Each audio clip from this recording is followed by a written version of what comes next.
Hello guys, welcome back to my YouTube channel. So, nandito tayo ngayon sa Quezon City Circle. So, para pasyalan yung bagong bukas lang na elevated walkway papuntang from Quezon City Circle papuntang Wildlife. So, dito tayo ngayon sa center ng circle. So, if nasa center kayo, nasa kanan man lang, kung naka-face kayo dyan sa vlog na yan, nasa right side. So kung right side natin nandito, so punta na natin guys.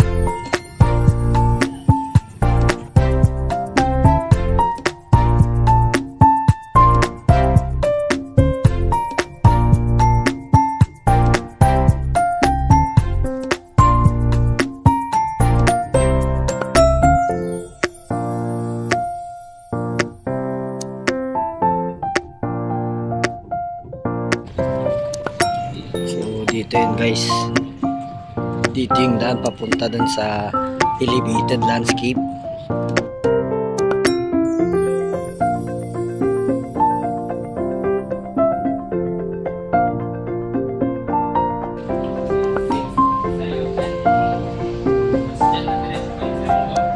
Ganda dito guys, oh. Green na green.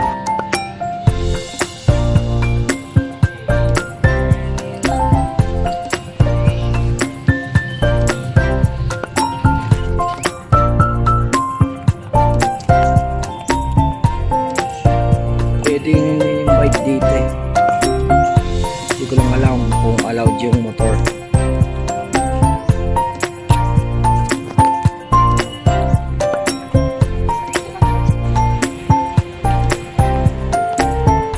Ito yung daan papunta doon.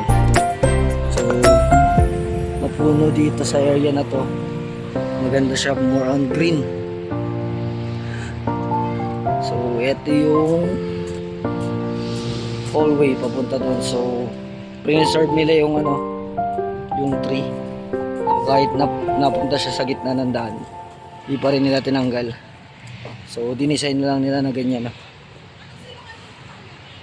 Mas lalo patuloy gumanda. Tapos may daan doon palabas.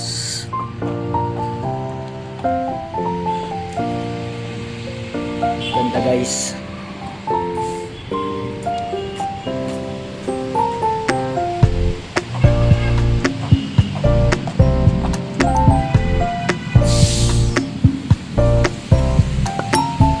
Katulad yan, free ulit, oh. Kahit naharangin yung daan, tuloy pa rin. Kasi hindi sila nagputol ng kahoy, talagang preserve nila. Tulad yan, lalo pa tuloy gumanda. Sinilagyan lang nila ng design na katulad ng ganyan. So hindi sila nagput ng tree guys.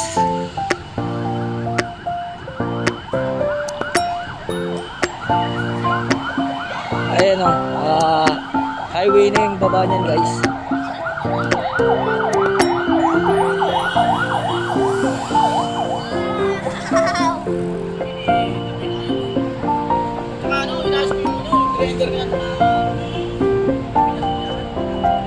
So may railings din, no? Para yung mga nagbabike hindi rin babagsak sa baba agad. So yan yung baba niya guys, oh. So nandito na tayo ngayon sa elevated walkway. Ganda guys, oh.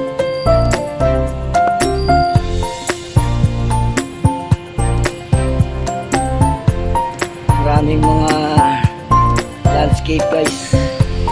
Maganda rin dito guys kapag gabi kasi may ilaw.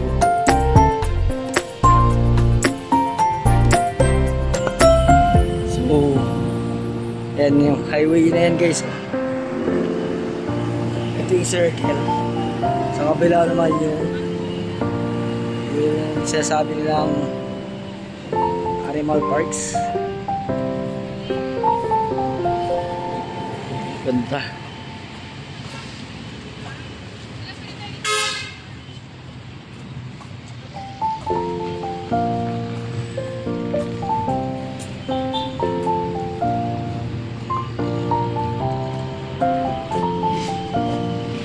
So yun, no?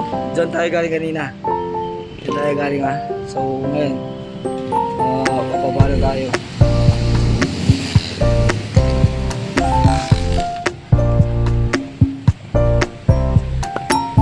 Para di mahirapan yung mga nagbabike magangat.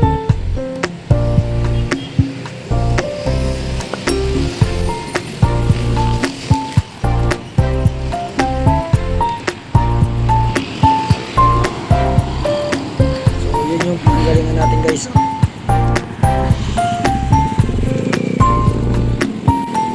Hindi ka na mahirapan kung sakaling gusto mo pumunta sa kabila, circle top.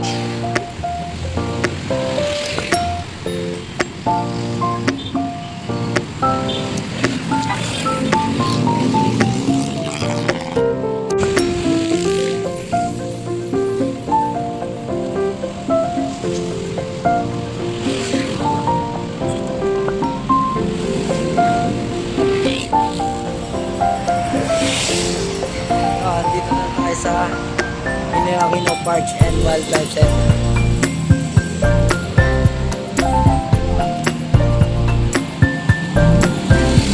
So ganun lang kadali guys, parang 10 minutes lang makakapunta ka na sa wildlife from circle.